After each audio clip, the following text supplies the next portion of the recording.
Hello दोस्तों, मैं हूं आपका दोस्त एडवोकेट शिवेंद्र प्रताप सिंह। आज हम आपको बताएंगे पति पत्नी के विवाद में जो एफआईआर दर्ज हुई 498 की, वो एक दमदार जजमेंट बताऊंगा क्वेश्चन का, जिसमें माननीय बॉम्बे हाई कोर्ट ने 498 की एफआईआर को क्वेश कर दिया।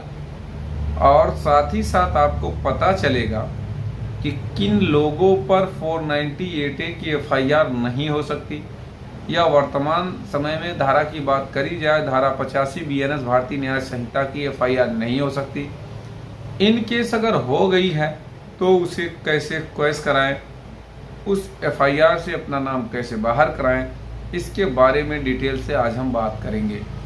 सबसे पहले तो आप ये समझें कि अक्सर पति पत्नी के विवाद में पत्नी का ये आरोप होता है, जब पति बाहर कमा रहा होता है ऐसी स्थिति में, कि पति का किसी अन्य महिला के साथ, किसी अन्य लड़की के साथ अफेयर है, संबंध है। अब ये आरोप कहाँ तक सही है, कहाँ तक गलत है, ये अलग अलग केसों में अलग अलग फैक्ट्स पर निर्भर करता है। दूसरी बात ये, कानून सिर्फ और सिर्फ जो लिखा है, जो धाराओं में मेंशन है, उसी पर चलता है। सिर्फ जुबानी आरोप प्रत्यारोप पर नहीं चलता है। भाई, आप किसी के ऊपर मुंह से तो दुनिया भर के आरोप लगा दो, लेकिन ऐसे आरोप लगाने से कोई मतलब नहीं है। या फिर आपके पास एविडेंस होने चाहिए जो कि ये प्रूफ करते हो कि हाँ ऐसा है, तब तो कोर्ट मानेगी, स्वीकार करेगी। हो सकता है कि आपके पक्ष में फैसला भी हो सकता है, क्या 100% आएगा।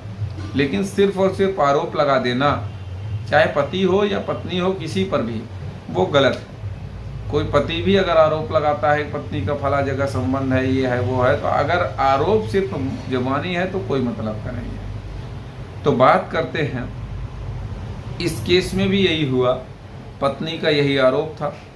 लेकिन जब एफआईआर होती है 498 की, तो उसमें उस महिला का भी नाम, जैसे कभी कभी होता यह है पड़ोसियों का नाम एफआईआर में लिख दिया जाता है, या साथ के कर्मचारी हैं, कंपनी में हैं, ऑफिस में हैं, तो उन कर्मचारियों पर एफआईआर दर्ज हो जाती है।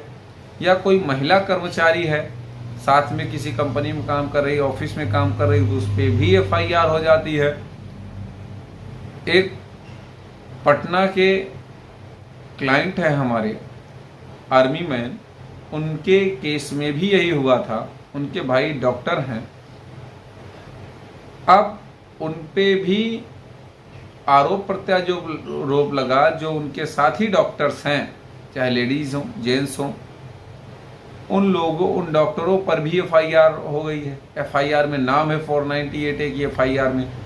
तो इन सब तरह के केसों में आज आपको बहुत ही अच्छा जजमेंट मिल रहा है, और इस जजमेंट की मदद से आप भी अपने केस को क्वेश करा सकते हैं।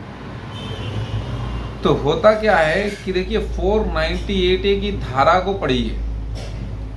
498 की धारा में साफ प्रोविजन है, पति या रिश्तेदारों द्वारा दहेज के लिए प्रताड़ना, यानी कि पति और रिश्तेदार के अलावा अगर किसी भी व्यक्ति पर ये एफआईआर दर्ज हुई है या संबंधित धाराओं में एफआईआर दर्ज हुई है, तो जाहिर सी बात है वो धारा उन लोगों पर अप्लाई नहीं होती है। अब जब उन लोगों पर ये धाराएं अप्लाई नहीं होती है, इसका मतलब क्वेश्चनिंग तो संभव है। तो सही तरीका ये है कि आप एक बार रिटन स्टेटमेंट दें, एसपी को, एसएसपी को, कमिश्नर को आप एक एप्लीकेशन दीजिए कि ये धाराएं अप्लाई नहीं होती हैं, क्योंकि ये धाराएं सिर्फ और सिर्फ पति या उनके रिश्तेदारों पर ही अप्लाई होती हैं, जिनके तहत मेरा नाम हटा दिया जाना चाहिए, मेरे नाम का लोप कर दिया जाना चाहिए चार्जशीट से। अगर ये बात हो जाती है, आपके फेवर में चार्जशीट लग जाती है, चार्जशीट से बाहर कर दिया जाता है बड़े आराम से, 1 रुपया देने की भी ज़रूरत नहीं है, तो बहुत अच्छी बात है। अगर इन केस चार्जशीट यानी चालान में आपका नाम है, उन लोगों का नाम है, तो ऐसी स्थिति में उनको क्वेश्चन पिटीशन फाइल करनी चाहिए। अब बात कर लेते हैं एक जजमेंट के बारे में जिसमें क्वेश्चन हो भी गई थी। ये बॉम्बे हाई कोर्ट का ऑर्डर है 21 जुलाई 2024 का, Vaishali versus state of Maharashtra का। इस केस में भी क्वेश्चन इसी आधार पर हुई, भले ही उस पति का अन्य महिला से जिस पर कथित आरोप लगाया गया भले ही संबंध हो, लेकिन कोर्ट ये देखेगी कि जो 498A की FIR हुई है वो उस महिला पर नहीं बनता। अब था नहीं था संबंध, जो भी था, इसके बारे में कुछ कहा जाना बेवकूफ़ी है। मैं क्यों कहूँ जब ऑर्डर में नहीं कहा गया। लेकिन सही बात यह है कि उस महिला पर 498A की धारा अप्लाई नहीं होती, इसलिए उस महिला को राहत मिली, क्वेश्चन हो गई।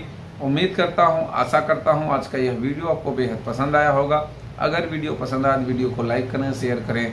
यूट्यूब चैनल सीवेन हाई कोर्ट को जरूर सब्सक्राइब करें। कोई भी सवाल शेष रह गया है तो हमारी वेबसाइट sevenhighcourt.in पर विजिट करके देख सकते हैं, या फिर जानकारी अन्य कोई चाहिए, डिस्कशन चाहिए किसी मैटर पर, तो आप सेम नंबर पर फ़ोन करके जानकारी ले सकते हैं।